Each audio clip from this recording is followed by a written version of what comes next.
కుటుంబంలో పురుషుడు ఎంతో గొప్ప బాధ్యత కలిగిన వాడై ఉన్నాడు అని మనం ఆలోచన చేశాం. పురుషుడు భర్తగా తన బాధ్యతలని నిర్వర్తించాలి భార్య పట్ల, తండ్రిగా తన పిల్లల్ని ప్రభు యొక్క శిక్షలోను బోధలోను పెంచాలి. 3, ఇంట్లో వృద్ధులైన వారు ఉంటే వృద్ధుల్ని గౌరవించి మర్యాదించి వారిని సన్మానించాలి అని గ్రంథం తెలియజేస్తూ ఉంది. పురుషుని యొక్క బాధ్యతల్లో కుటుంబంలో వృద్ధులైన వారు ఉంటే వారిని సన్మానించాలి. నిర్గమకాండం 20వ అధ్యాయంలో 12వ వచనంలో ఈ మాటలు తెలియజేశాడు. పురుషుడిగా నీ తల్లిదండ్రుల పట్ల బాధ్యత కలిగి ఉండాలి. ప్రాముఖ్యంగా 7 సంగతులు మనము వృద్ధులైన వారికి రుణపడి ఉన్నాం. 7 సంగతుల విషయంలో వృద్ధులకి రుణపడి ఉన్నాం.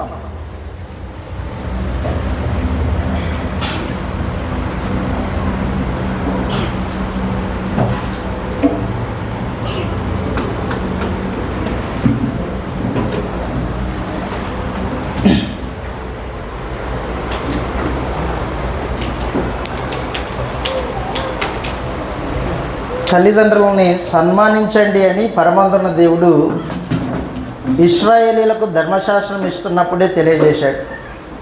నిర్గమకాండము 20వ అధ్యాయం 12వ వచనంలో, నీ దేవుడైన యెహోవా నీకు అనుగ్రహించు దేశంలో నీవు దీర్ఘాయుష్మంతుడు అగునట్లు నీ తండ్రిని తల్లిని సన్మానించుము అని తెలియజేశాడు. నీవు దీర్ఘాయుష్మంతుడు అవ్వాలంటే, దీర్ఘాయుష్మంతుడు అవ్వడం అనేది దైవ ఆశీర్వాదం. దేవుని ఆశీర్వాదము నువ్వు పొందాలంటే నీ తల్లిదండ్రులని సన్మానించాలి అన్నాడు. సన్మానించడం అంటే వారికి మర్యాదనిచ్చి గౌరవించి వారి మాటలకు విధేయులవ్వాలి. అది సన్మానం. వారి మాట వినుకోకుండా వారి మాటల్ని తిరస్కరించి తిరుగుబాటు చేసి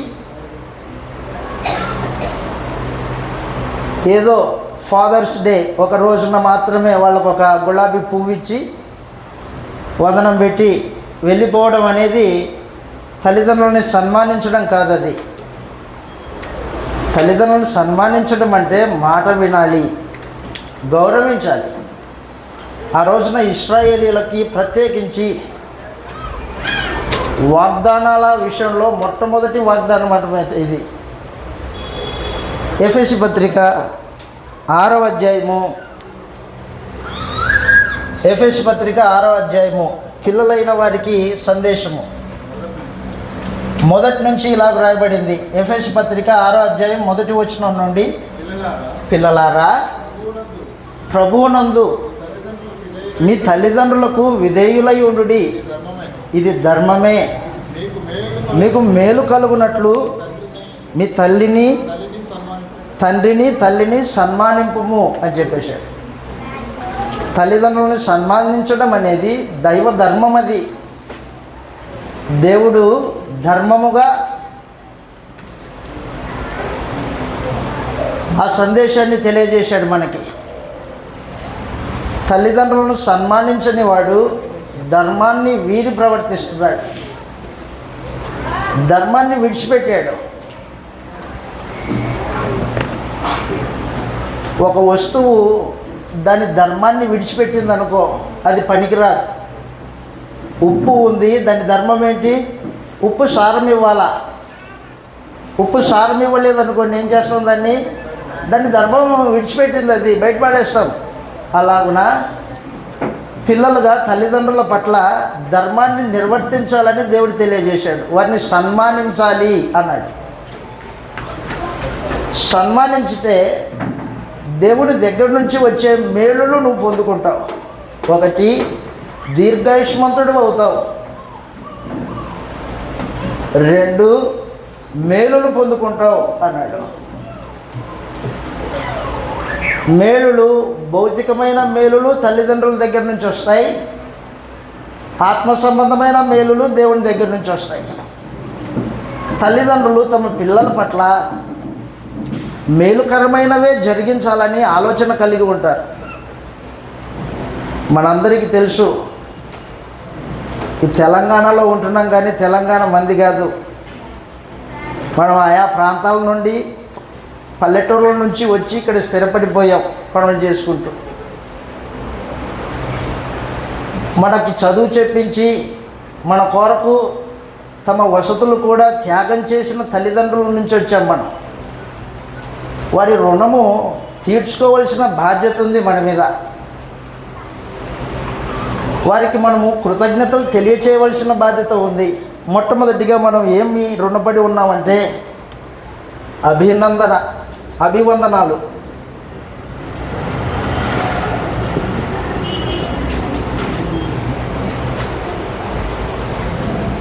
లేదా కృతజ్ఞతాస్తుతులు.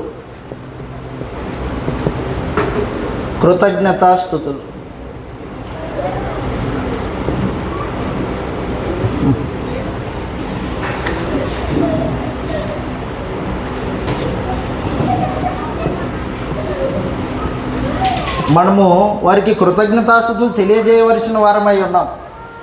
కృతజ్ఞతలు తెలియజేయరు వాళ్ళకి. అది బాధ్యత. రుణపడి ఉన్నాం మనం. కృతజ్ఞత లేని వాడిని మనము అంగీకరించాం. కృతజ్ఞత, అభినందనలు. తల్లిదండ్రులకి మనము కృతజ్ఞతలు తెలియచేయవలసిన బాధ్యత కలిగి ఉన్నాము. వారిని అభినందించాలి. వారికి చదువు లేకపోయినాను మనకు చదువు చెప్పించి దైవ మార్గమును వారు మనకు చూపించారు. దేవుని సందేశాన్ని అర్థం చేసుకోవలసిన జ్ఞానము వారు మనకి అవలంబింపజేశారు. ఆ విషయంలో మనం వారికి కృతజ్ఞతలు తెలియజేయాలి, అభినందించాలి. దేవుడు కూడా మనుషుల దగ్గర నుంచి కృతజ్ఞతలు కోరుకున్నాడు. రోమీయులకు రాసిన పత్రిక 1వ అధ్యాయము 21వ వచనంలో ఈ మాటలు రాయబడ్డాయి. రోమీయులకు రాసిన పత్రిక 1వ అధ్యాయం 21వ వచనంలో దేవుడు తాను చేసిన మేలుల విషయమై మనుషుడు కృతజ్ఞత కలిగిన వాడై ఉండాలి అని ఆయన కోరుకున్నాడు. రోమీయులకు రాసిన పత్రిక 1వ అధ్యాయము 21వ వచనంలో, మరియు వారు దేవుణ్ణి ఎరిగియు ఆయనను దేవునిగా మహింపరచలేదు, కృతజ్ఞతాస్తుతులైనను చెల్లింపలేదు కానీ తమ వాదముల యందు వ్యర్థులైరి అన్నాడు. దేవుని గురించి తెలియశక్యమైనదేదో మనుషుల మధ్య దేవుడు విశదపరిచాడు. సృష్టిని ఆలోచన చేయటం వలన దేవుడు ఉన్నాడు అనేది అర్థమవుతుంది. దేవుణ్ణి ఎరిగియు వారు దేవుణ్ణి దేవునిగా మహిమపరచలేదు, కృతజ్ఞతాస్తుతులైనను కనీసం కృతజ్ఞతాస్తుతులు కూడా చెల్లించలేదు అన్నాడు. మహిమపరచలేదు ఒకటి పక్కన పెట్టు, కనీసం కృతజ్ఞతలు కూడా చెల్లించలేదా? అది నేరమైంది దేవుని దృష్టికి. అలాగున పురుషుడిగా నీ ఇంటిలో వృద్ధులైన వారు ఉంటే వారికి నీవు కృతజ్ఞతాస్తుతులు రుణపడి ఉన్నావు.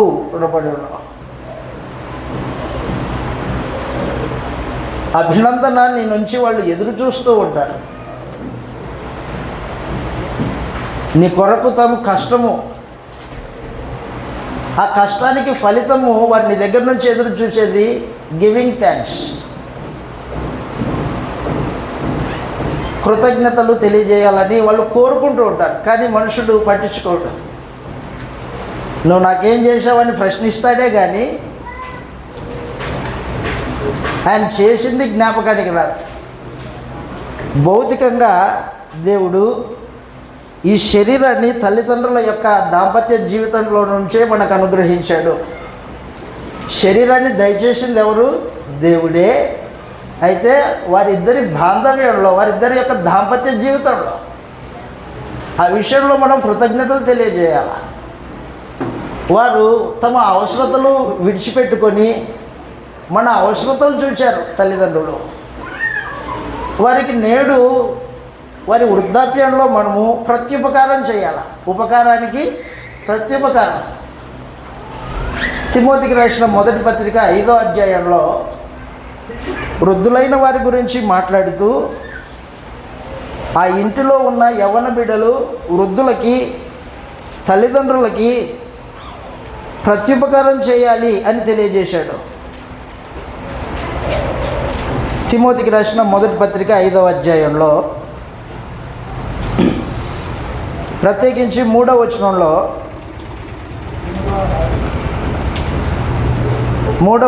నిజముగా అనాథలైన విధవరాండ్రను సన్మానింపుము. అయితే ఏ విధవరాలికైనను పిల్లలు కానీ మనుమలు కానీ ఉండిన ఎడల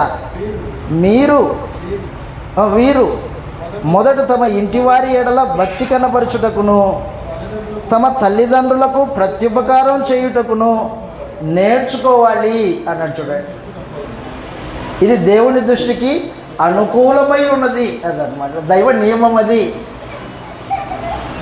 దేవుని దృష్టికి అనుకూలమైంది, మనుషుల దృష్టికి కాదు, లోకానికి కాదు.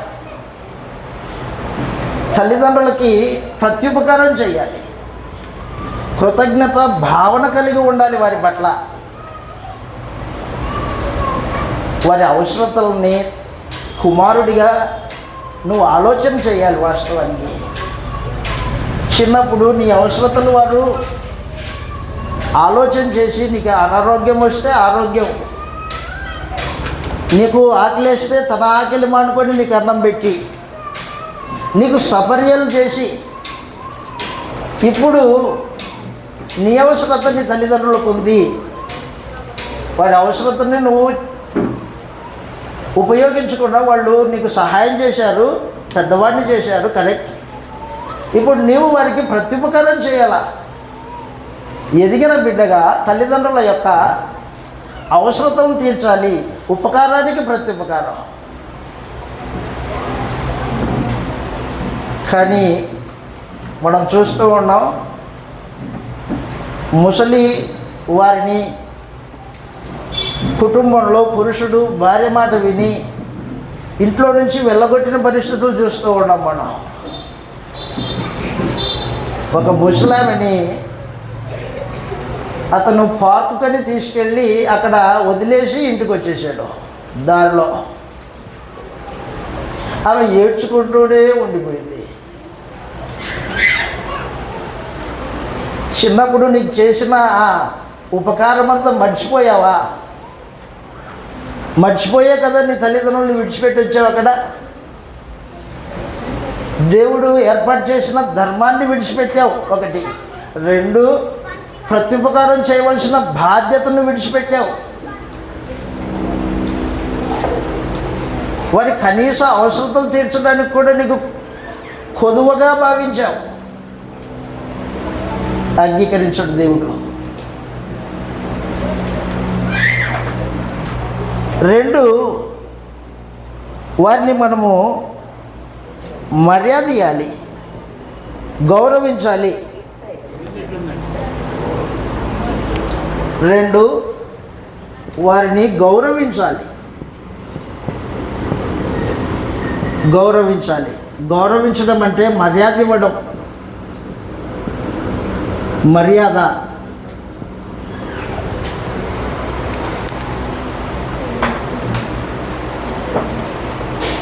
వారి పట్ల భయము,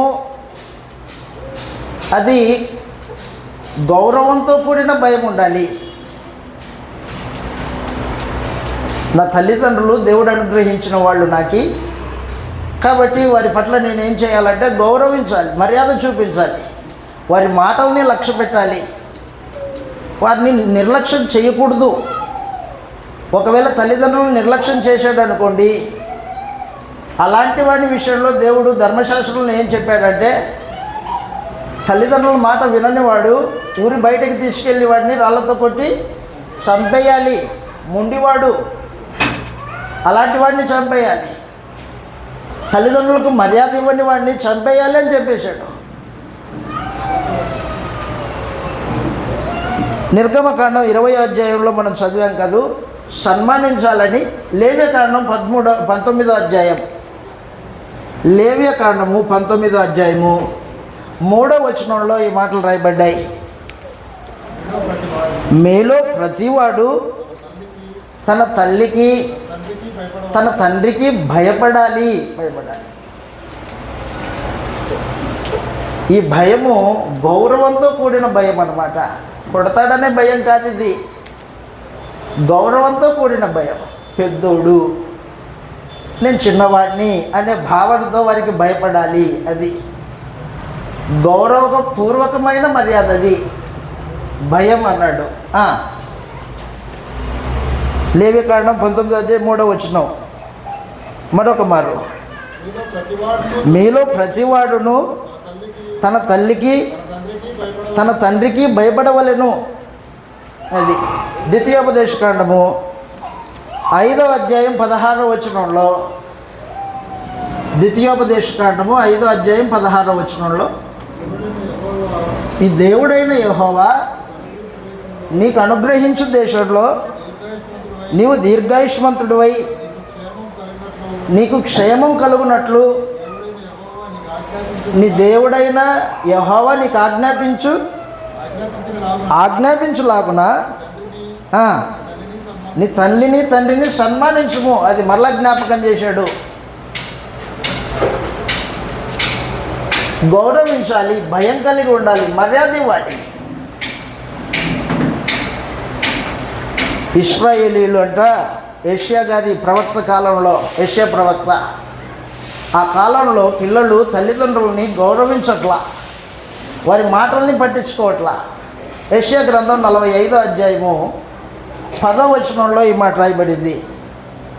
యెషయా గ్రంథము 45వ అధ్యాయం 10వ వచనంలో, నీవు ఏమి కనుచున్నావని తన తండ్రితో చెప్పువానికి శ్రమ. ఎట్లా మాట్లాడుతున్నాడు చూడండి, గౌరవం లేకుండా. తండ్రితో మాట్లాడు, నువ్వు ఎలాంటి వ్యక్తిని కన్నావు కనుక పోషించాలి, నీ బాధ్యత. నేనేం చేసినా సహించాలి నువ్వు. అలాంటి మాటలు మాట్లాడే పిల్లలు ఉన్నారు అక్కడ. నువ్వేం కనుచున్నావని తన తండ్రితో చెప్పువానికి శ్రమ. నీవు గర్భం ధరించినది ఏమిటని స్త్రీతో చెప్పువానికి శ్రమ. ఇశ్రాయేలు పరిశుద్ధ దేవుడగు సృష్టికర్త అయిన యెహోవా ఈ మాట సెలవిస్తున్నాడు. కాబట్టి తల్లిదండ్రులకి మర్యాద ఇవేని మాటలు అన్నమాట ఇవన్నీ. యెషయా ప్రవక్త కాలంలో మీకా కూడా ప్రవక్త. మీకా గ్రంథం 7వ అధ్యాయము, మీకా గ్రంథం 7వ అధ్యాయం 6వ వచనంలో, మీకా గ్రంథం 7వ అధ్యాయం 6వ వచనంలో తల్లిదండ్రులని గౌరవించని పిల్లలు. మీకా గ్రంథం 7వ అధ్యాయం 6వ వచనంలో ఈ మాటలు రాయబడ్డాయి.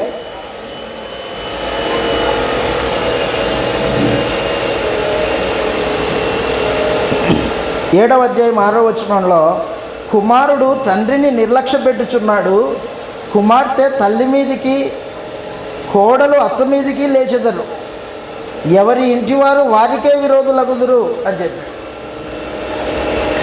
కుమారుడు తండ్రిని నిర్లక్ష్య పెడుతున్నాడు అన్నాడు.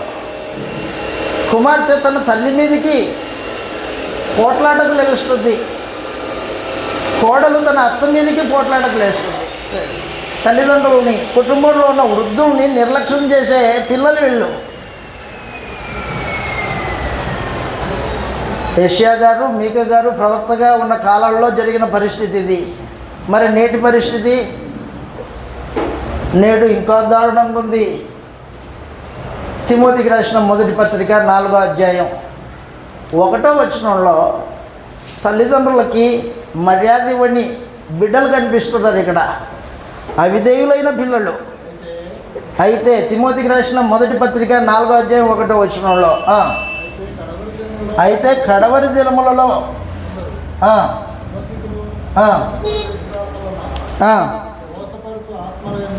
మోసపరిచు ఆత్మల యందును క్షమించండి 3వ అధ్యాయం 1వ వచనం. తిమోతికి రాసిన 2వ పత్రిక 3వ అధ్యాయం 1వ వచనంలో అంత్యదినములలో అపాయకరమైన కాలములు వచ్చునని తెలుసుకొనుము.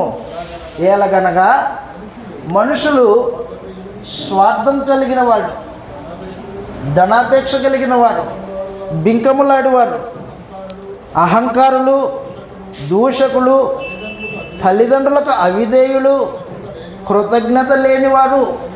అదనమాట, తల్లిదండ్రులకు అవిధేయులు,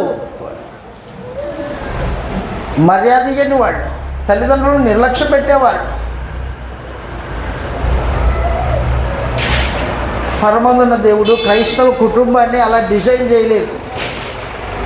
పురుషుడిగా నీ భార్య పట్ల నువ్వు ఎలా బాధ్యత కలిగి ఉన్నావో, నీ పిల్లల పట్ల ఎలా తండ్రిగా బాధ్యత కలిగి ఉన్నావో, అలాగనే నీ వృద్ధ తల్లిదండ్రుల పట్ల కూడా నీ బాధ్యత ఉంది. వారి పట్ల నువ్వు కృతజ్ఞత కలిగి ఉండాలి, వారిని గౌరవించాలి, వారికి మర్యాద ఇవ్వాలి, వారి మాటలని మర్యాద ఇవ్వాలి, నిర్లక్ష్య పెట్టకూడదు. ఒకవేళ నీకు తెలిసినంత జ్ఞానం నీ తండ్రికి తెలియకపోతే కూర్చుండబెట్టుకొని అది కాదులే డాడీ ఇది అని చెప్పాలి. అంతేగాని కోపపడి తిరస్కరించి నిర్లక్ష్యం చేసేది కాదు. ఎందుకంటే నీ తండ్రి నీతో పాటు సంఘంలో సహోదరుడు అనుకో. అప్పుడు ఏం చేస్తావు? శరీరంలో అవయవాన్ని ఎలా చూసుకోవాలి? సహోదరుడిగా చూసుకోవాలి. తిరస్కరించావనుకో, ద్వేషించావనుకో, యేసుప్రభువుని ద్వేషించినట్టు లెక్క వాస్తవానికి. కాబట్టి ఎంత ప్రమాదమో చూడండి. తల్లిదండ్రులను గౌరవించాలి, వారి మాటల్ని మర్యాదపూర్వకంగా అంగీకరించాలి. వారికి తెలియకపోతే ఇది కాదు ఇది అని చెప్పాలి. అందుకే చెప్పాడు తిమోతికి రాసిన మొదటి పత్రికలో 5వ అధ్యాయం 1వ వచనంలో వృద్ధుణ్ణి గద్దింపక తండ్రిగా భావించి అతన్ని హెచ్చరించుము అని చెప్పేశాడు. తండ్రిగా భావించి. సంఘంలో వృద్ధులైన వారి గురించి మాట్లాడుతూ సువార్తికుడు వృద్ధుణ్ణి గద్దింపక తండ్రిగా భావించమన్నాడు. కానీ నీ ఇంట్లో నీ తండ్రిగా భావించేది కాదు, నీ సొంత తండ్రి. భావన కాదు, యథార్థత ఇక్కడ. నీ సొంత తండ్రి, ఆయన పట్ల మర్యాద ఇవ్వాలి, గౌరవించాలి. దేవుడు అది కోరుకుంటున్నాడు కుటుంబంలో. పురుషుడిగా నీ బాధ్యత అది. అలాగుననే హెబ్రీలకు రాసిన పత్రిక 12వ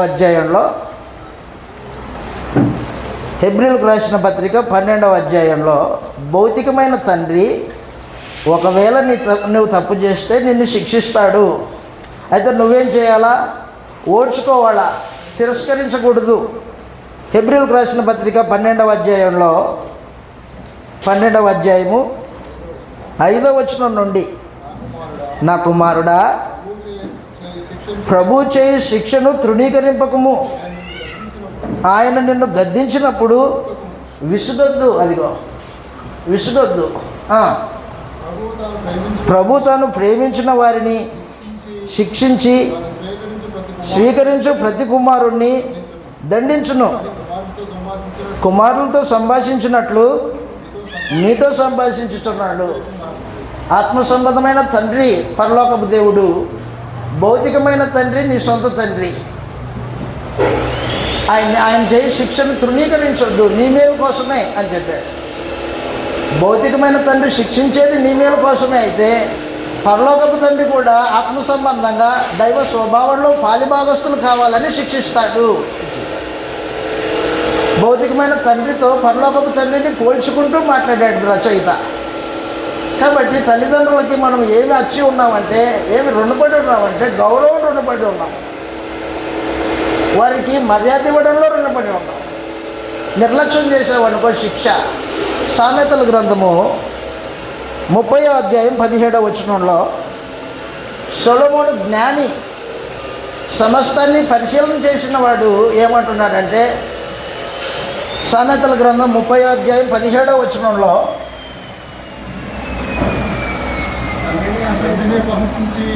తండ్రిని అపహసించి తండ్రి మాట విననొల్లని వాని కన్నులు లోయకాకులు పీకును, పక్షిరాజు పిల్లలు దాన్ని తినును అని చెప్పేసి. సొలొమోను జ్ఞాని తన అనుభవ జ్ఞానంతో ఏం మాట్లాడుతున్నాడంటే, తల్లిదండ్రులకి మర్యాద ఇయ్యని వాడు, తల్లిదండ్రులను నిర్లక్ష్య పెట్టేవాని కన్నులు లోయకాకులు పీకేస్తాయి అన్నాడు, గ్రద్దలు తినేస్తాయి అని చెప్పేసాడు. సామెతల గ్రంథము 19వ అధ్యాయం 26వ వచనంలో 19వ అధ్యాయం 26వ వచనం, తండ్రికి కీడు చేసి తల్లిని తరిమివేయువాడు అవమానమును అపకీర్తిని కలగజేసుకుంటాడు. అదిగో తన అనుభవ జ్ఞానంతో చెప్పిన మాటలు. నేటికి అవి స్థిరంగానే ఉన్నాయి సొలొమోను మాటల్లో. తండ్రిని అవమానపరిచేవాడు, తల్లిని ఇంట్లో నుంచి గెంటేసేవాడు అపకీర్తిని మూటగట్టుకుంటాడు అన్నాడు. కాబట్టి దయచేసి గుర్తుపెట్టుకో, క్రైస్తవ కుటుంబంలో వృద్ధులైన వారి పట్ల పురుషుడిగా నీ బాధ్యత వారిని సన్మానించాలి. దేవుని యొక్క ధర్మం అది. వారికి మర్యాద ఇవ్వాలి. ఆ తర్వాత మూడవది, వారికి లోబడాలి, విధేయత చూపించాలి. విధేయత. తల్లిదండ్రులకి లోబడాలి అని చెప్పాడు. కొలస్సీలకు రాసిన పత్రిక 3వ అధ్యాయము 20వ వచనంలో ఈ మాట రాయబడింది. కొలస్సీలకు రాసిన పత్రిక 3వ అధ్యాయం 20వ వచనంలో విధేయత చూపించాలి తల్లిదండ్రులకి. 3వ అధ్యాయం 20వ వచనంలో, పిల్లలారా అన్ని విషయములలో మీ తల్లిదండ్రుల మాటకు విధేయులై ఉండుడి. అదిగో ఇది ప్రభువును బట్టి మెచ్చుకోదగినది. దేవుడు మెచ్చుకునే కార్యక్రమము నీ తల్లిదండ్రులకు లోబడడం.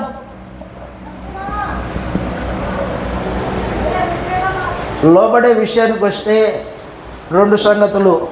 ఒకటి, మీ తల్లిదండ్రులు దేవుని వాక్యానికి విరుద్ధంగా నడవమని చెబితే లోబడొద్దు. మీ తల్లిదండ్రులు ప్రభువునందు ఉన్నవాళ్లే, నువ్వు ప్రభువునందు ఉన్నావు, అప్పుడు వారు చెప్పిన మాటలకి లోబడు. అది మెచ్చుకొనదగింది. ప్రభువు మెచ్చుకుంటాడు. ఎవరు మెచ్చుకుంటారు కాదు, ప్రభువు మెచ్చుకుంటాడు. తల్లిదండ్రుల యొక్క మాటలకు విధేయత చూపినప్పుడు పరమందున్న ప్రభువు మెచ్చుకుంటాడు. అది సమాచారం. ఆ తర్వాత ఒకవేళ లోబడుకోకుండా తిరస్కారం చేస్తే ద్వితీయోపదేశకాండము 21వ అధ్యాయం 18వ వచనంలో, ద్వితీయోపదేశకాండం 21:18, ద్వితీయోపదేశకాండము 21వ అధ్యాయం 18వ వచనం నుండి, ఒకని కుమారుడు మొండివాడై తిరగబాటు చేసి తండ్రి మాట కానీ తల్లి మాట కానీ వినక ఉండి, వారు శిక్షించిన తర్వాత కూడా వాడు మొండివాడై ఉన్నాడు అనుకో, విధేయుడు కాకపోయిన ఎడల అతని తల్లిదండ్రులు అతన్ని పట్టుకొని ఊరి గవిని యొద్దకు తీసుకొని పోయి, పెద్దల యొద్దకు వాడిని తీసుకొని పోయి, ఇదిగో ఈ నా కుమారుడు మా మాట వినట్లేదు, మా మీద తిరుగుబాటు చేస్తున్నాడు, మాకు విధేయుడు అవ్వట్లేదు, లోపడట్లేదు అని చెబితే అలాంటి వాడిని ఊరి గవినికి తీసుకెళ్ళి ఊరి ప్రజలందరూ రాళ్ళతో చావు కొట్టాలి. అదనమాట, రాళ్ళతో చావు కొట్టాలి. ధర్మశాస్త్రంలోనే దేవుడు ఏం చెప్పాడు? తల్లిదండ్రులకి అవిధేయుడైన వాడిని చంపేయి అన్నాడు. మరి కృత నిబంధన పరిస్థితి, తల్లిదండ్రులకి లోబడాలి. అది ప్రభు మెచ్చుకొనదగింది. అది ఎంతమంది మనం తల్లిదండ్రులను గౌరవిస్తున్నామో నాకు తెలియదు. నిజంగానే ఉద్యోగం రీత్యా, పనుల రీత్యా ఊరిని విడిచిపెట్టి, తల్లిదండ్రులను విడిచిపెట్టి వచ్చి కూర్చొని పనులు చేసుకుంటున్నామే. వాళ్ళ పరిస్థితులు ఏంటి? అదేది వాళ్ళకి డబ్బులు ఇస్తున్నాం కదా నెల నెల, ఎవరికి కావాలి నీ బోర్డు డబ్బు? వాళ్ళకి కావాల్సింది నీ ప్రేమ కావాలి, వారికి కావాల్సింది నీ సహాయం కావాలి. వారు నీతో ముచ్చటించాలని కోరుకుంటారు పలుమార్లు, కానీ నువ్వు సమయం లేదని తిరస్కరించిన సమయాలు ఎన్నున్నాయో నిజంగానే వాస్తవంగా ఆలోచన చేస్తే. తల్లిదండ్రులకి బిడ్డలే ప్రపంచం. బిడ్డలకి తల్లిదండ్రులు ప్రపంచం కాదు, వారి ప్రపంచం వేరే కదా. కానీ తల్లిదండ్రులకి మాత్రం బిడ్డలే ప్రపంచం. మా అమ్మ నా గురించి కంటే నా బిడ్డల విషయమై ఫోన్ చేస్తుంది. నువ్వు ఎక్కడ ఉన్నావు, వాళ్ళు ఎట్టున్నారు అని ఫోన్ చేస్తుంది. వారికి వాళ్ళే ప్రపంచం. తల్లిదండ్రులకి పిల్లలే ప్రపంచం. కాబట్టి వారి ప్రేమను మనం తిరస్కరించకూడదు. కేవలం డబ్బులతో వారి అవసరతలు తీర్చితే సరిపోదు. అది కాదు దేవుడు చెప్పింది. వారిని ఇంట్లో పెట్టుకొని వారితో పాటు నువ్వు ప్రేమను పంచాలా, సహకరించాలా. నెక్స్ట్ అదే చూస్తాం మనం. వారికి మనం ఏం రుణపడి ఉన్నామంటే సహాయత రుణపడి ఉన్నాం. సహాయం చేయాలి, వాళ్ళకి వారి అవసరతలు తీర్చాలి. చదువుతున్న లేఖనంలో వారిని మనము అర్థం చేసుకోవాలి. తిమోతికి రాసిన మొదటి పత్రిక 5వ అధ్యాయం 8వ వచనంలో మన సహాయత వారికి మనము రుణపడి ఉన్నాము. వారి వృద్ధాప్యంలో వారి దగ్గరగా ఉండి వారికి సహాయం చేయాలి. లేదా నీ ఇంట్లో చేర్చుకో, నీ ఇంట్లో నీ కుటుంబంలో పిల్లలుగా వారిని చూసుకోవాల్సిన బాధ్యత ఉంది. తిమోతికి రాసిన మొదటి పత్రిక సహాయత లేదా సహకారం మనం వచ్చి ఉన్నాం వారికి. 5వ అధ్యాయం 8వ వచనంలో ఈ మాటలు రాయబడ్డాయి.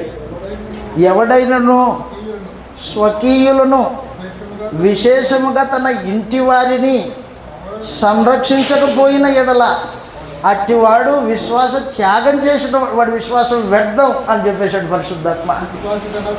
అవిశ్వాసి కన్నా చెడ్డవాడు. వాడు అవిశ్వాసి, వీడు అవిశ్వాసి, వాడు అవిశ్వాసి అని మాట్లాడుకోవడం కాదు. నువ్వు ఎంత విశ్వాసతగా నీ కుటుంబంలో బాధ్యత కలిగి ప్రవర్తిస్తున్నావు అనేది దేవుడు చూస్తున్నాడు. తన ఇంటి వారిని సంరక్షింపకపోతే అవిశ్వాసి కంటే చెడ్డవాడు. మామూలుగా అవిశ్వాసి కంటే చెడ్డవాడు. అలాంటి వాడు సంఘంలో ఉండడు. తగుదునా? అలాంటి వాడు సంఘంలో ఉండొచ్చా? గుర్తుపెట్టుకో, దైవ నియమము క్రైస్తవ కుటుంబంలో పురుషుడిగా నీ తల్లిదండ్రుల విషయంలో, వృద్ధుల విషయంలో ఎంత బాధ్యత కలిగి ఉండాలో ఆలోచన చేయి. వారికి సహాయం చేయాలా, వారి భౌతిక అవసరతలు చూడాలా, వారి ఆత్మ సంబంధమైన అవసరతలు చూడాలా, వారి మానసిక ఆరోగ్యము చూడాలా. తల్లిదండ్రులంట వయసు మళ్ళిన వారు చిన్నపిల్లల లాంటి మనస్తత్వం వస్తుందంట. ప్రతిదానికి తనకి ఇవ్వకపోతే గొడవ పడతారు వాళ్ళు. అప్పుడు మనం ఏం చేయాలా? అర్థం చేసుకోవాలి, వాళ్ళని అర్థం చేసుకోవాలా. దాన్నే గ్రహింపు అన్నాడు అన్నమాట.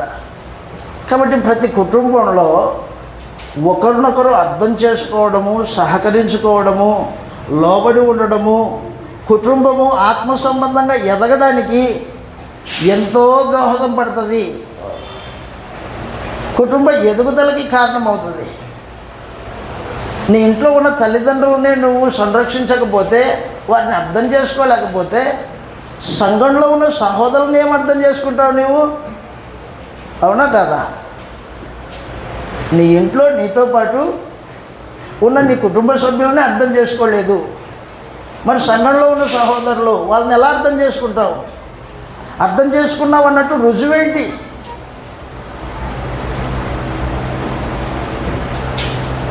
విచిత్రం ఏంటంటే క్రైస్తవ కుటుంబాలలో సహోదరత్వం విషయంలో కానీ, తప్పుల్ని క్షమించే విషయంలో కానీ, ప్రేమించే విషయంలో కానీ పక్కని వారికి ప్రేమ చూపిస్తాము, ఇంట్లో ఉన్న వారికి ప్రేమ చూపించలేం. ఇంట్లో వారిని క్షమించలేం, బయట ఉన్న వాళ్ళని క్షమిస్తాం. బయట ఉన్న వారికి హెల్ప్ చేస్తాం, ఇంట్లో వారికి హెల్ప్ చేయలేము. వృద్ధులైన వారికి సహాయం చేయలేము. నీ కాళ్ళు చేతులు ఉన్నాయి కదా, చేసుకో అంట. నీ భక్తి కనపడాల్సిందే ఇంట్లో. ఇంటిలో నుంచి భక్తి బయటికి వెళ్ళాలి కానీ బయట నుంచి లోపలికి భక్తి రాకూడదు. గుర్తుపెట్టుకో, భక్తి ఇంట్లో నుంచి బయటికి వెళ్ళాలి. నీ ప్రేమ, నీ సహనము, నీ ఓర్పు, నీ సహాయత, నీ విధేయత మొదటిగా నీ తల్లిదండ్రులు, నీ ఇంట్లో వారికి. అక్కడి నుంచి దీపం వెలగాల బయటికి.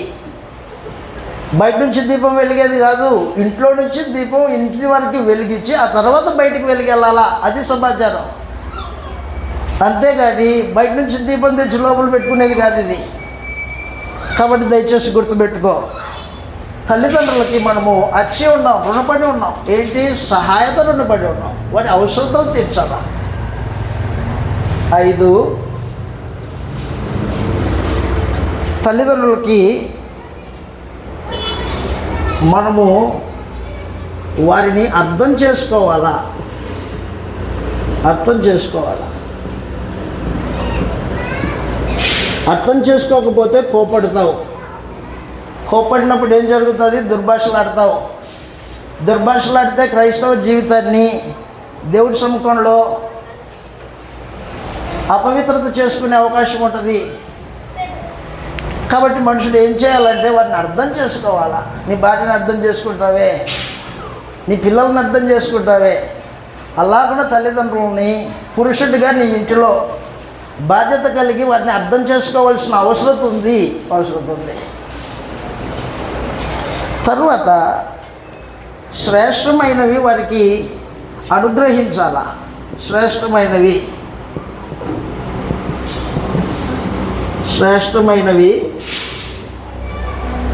వారికి అందించాలా.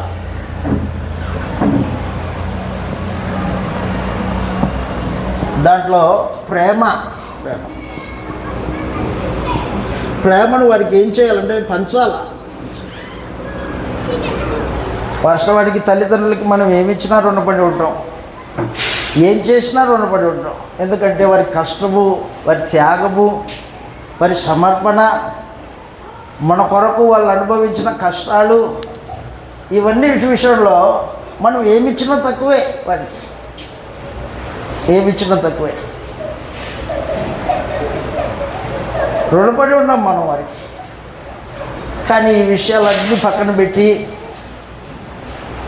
క్రైస్తవ కుటుంబం అండి మీరు క్రైస్తవ కుటుంబం అవునో కాదో లేఖనాల వెలుగులో వెలిగి చూస్తే అర్థమవుతుంది.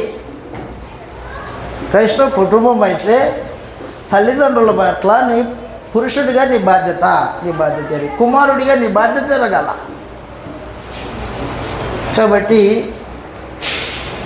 పురుషుడు ప్రాముఖ్యంగా 1 భర్తగా నీ బాధ్యత, నీ భార్యను ప్రేమించడంలో, నీ భార్య యొక్క అవసరతలు తీర్చడంలో, నీ భార్య పట్ల ఆమెను సన్మానించడంలో, బలహీనమైన ఘటమని సన్మానించడంలో, ఆమెను అర్థం చేసుకొని ఆమెతో కాపురం చేయడంలో, ఆమెకి దైవ సందేశం నేర్పించే విషయంలో నీ బాధ్యత అది. 2 పురుషుడిగా తండ్రిగా నీ బాధ్యత, నీ పిల్లలకి తండ్రిగా. పిల్లలకి దైవ నియమంలో పెంచాలి. ఆ బాధ్యత తల్లిదండ్రులకు ఇచ్చాడు, ప్రత్యేకించి తండ్రికి ఇచ్చాడు. ఎఫెసీయులకు రాసిన పత్రిక 6వ అధ్యాయం 4వ వచనంలో, తండ్రులారా మీ పిల్లలకు కోపం లేకపోక ప్రభు యొక్క శిక్షలోను బోధలోను వారిని పెంచుడి అని చెప్పేసి. ఎవరు పెంచాలి? తండ్రులకి ప్రత్యేకంగా బాధ్యత అప్పగించాడు. మనమేం చేస్తామంటే తల్లికి అప్పగిస్తాం కదా. నేర్పించాల్సింది నువ్వే. చెప్తున్నాడు, తండ్రులారా మీ పిల్లలకు కోపం రేపక ప్రభు యొక్క శిక్షలోను బోధలోను వారిని పెంచుడి. ద్వితీయోపదేశకాండం 6వ అధ్యాయం. ద్వితీయోపదేశకాండం 6వ అధ్యాయంలో ఇశ్రాయేలీలకు ధర్మశాస్త్రం ఇస్తున్నప్పుడే ఈ మాటలు తెలియజేశాడు. బిడ్డల్ని ఆయా సమయాల్లో దైవ సందేశాన్ని వినిపించవలసిన బాధ్యత నీదే. ద్వితీయోపదేశకాండం 6వ అధ్యాయం 4వ వచనం నుండి 1వ వచనం నుండి చదువుతాం. నీవును నీ కుమారులను నీ దేవుడైన యెహోవాకు భయపడి నేను ఆజ్ఞాపించిన ఈ ఆజ్ఞలన్నీ నీ జీవిత దినాలన్నిటిని గైకొనుచు నీవు దీర్ఘాయుష్మంతుడగునట్లు నీ స్వాధీనపరుచుకొనుటకు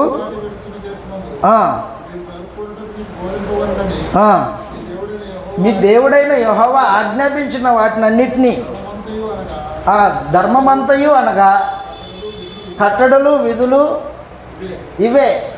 కాబట్టి ఇశ్రాయేలు వినుము, మన దేవుడైన యెహోవా అద్వితీయుడగు యెహోవా పూర్ణ హృదయంతోనూ పూర్ణాత్మతోనూ పూర్ణ శక్తితోనూ యెహోవాను ప్రేమించ. మొట్టమొదటిగా తల్లిదండ్రుల బిడ్డల విషయంలో మొదటిగా నీవు దానిని నమ్మాలి, దేవుని మాటను నమ్మాలి. నువ్వు అనుసరించాలి. ఫస్ట్ అనుసరించుకోకుండా బోధించావనుకో నీ బిడ్డల మనసుకు ఎక్కదు. సైకియాట్రిస్ట్ పిల్లలు ఫెయిల్ అవుతున్నారు, ఆత్మహత్యలు చేసుకుంటున్నారని బోధించడానికి సైకియాట్రిస్ట్ని పిలిపించి పిల్లల దగ్గర కూర్చోబెట్టి పాఠం చెప్పిస్తారు. చెప్పించినప్పుడు వాళ్ళు ఏం చేస్తారంటే మొదటిగా వాళ్ళు చేసి పిల్లలకి చూపిస్తారు. తల్లిదండ్రులు బిడ్డలకి మొట్టమొదటి ఉపాధ్యాయులు అన్నమాట. వాళ్ళు మొదటి ఉపాధ్యాయుడు నీవే. నీ బిడ్డలకి నువ్వు చేసి చూపించాలా, మాటతో కాదు. ఇశ్రాయేలీలకి దేవుడు ఏం చెప్పాడంటే మొదటిగా నువ్వు అనుసరించు నా ఆజ్ఞలు, ఆ తర్వాత నీ బిడ్డలకి బోధించు. ఎప్పుడెప్పుడు బోధించాలి? వారు లేచినప్పుడు. ఈ మాటలు నీ హృదయంలో ఉండాలి. నీవు నీ కుమారులకు వాటిని అభ్యాసం చేయాలి. ఎక్సర్సైజ్. అభ్యాసం అంటే ఎక్సర్సైజ్. నీ ఇంట కూర్చున్నప్పుడు, త్రోవ నడుచున్నప్పుడు, పండుకున్నప్పుడు, లేచినప్పుడు వాటిని గూర్చి మాట్లాడాలి. సమయాలు చెప్పాడు, ఎప్పుడెప్పుడు చెప్పాలో. ఇంట కూర్చున్నప్పుడు, నడిచినప్పుడు, పడుకున్నప్పుడు, లేచినప్పుడు. వాస్తవానికి ఎల్లప్పుడూ అని అర్థం. అది సమయం దొరికిన, అవకాశం దొరికిన ప్రతిసారి నీ బిడ్డలకి నువ్వేం చేయాలో బోధించాలి.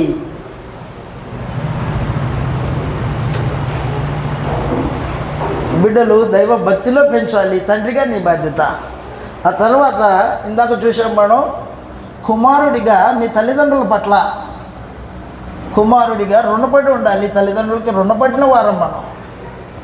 వారి యొక్క అవసరతలు, వారికి సహాయత, మన ప్రేమ వారికి అందించాలా. అది కుటుంబ విషయంలో పురుషుడు ఎంత బాధ్యత కలిగిన వాడో చెప్పడానికి వీల్లేదు. కానీ మనమేం చేస్తామంటే సంపాదనలో పడి కుటుంబాన్ని నిర్లక్ష్యం చేస్తాం. కుటుంబంతో సమయం గడపాల, కుటుంబంతో ముచ్చటించాల, కుటుంబంతో ప్రేమను పంచుకోవాలి. ఇవేమీ లేకుండా కుటుంబం ఆత్మ సంబంధంగా ఎదగడానికి అవకాశం అనేది ఉండదు. క్రైస్తవ కుటుంబాలు ఎదగాలంటే వారి వారి బాధ్యతలు వారు నిర్వర్తించాలి. తండ్రిగా నీ బాధ్యతలు నిర్వర్తించాలి. ఆ తర్వాత స్త్రీల గురించి మాట్లాడాడు గ్రంథంలో. స్త్రీలారా మీ భర్తలకు లోబడి ఉండండి అని చెప్పాడు. ఎఫెసీ పత్రిక 5వ అధ్యాయం 22వ వచనంలో స్త్రీల గురించి మాట్లాడతాం. ఇప్పుడు కుటుంబంలో స్త్రీ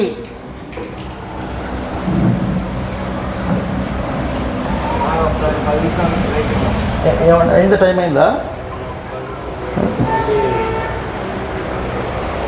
సరే అట్లయితే ఒక 5 నిమిషాలు బ్రేక్.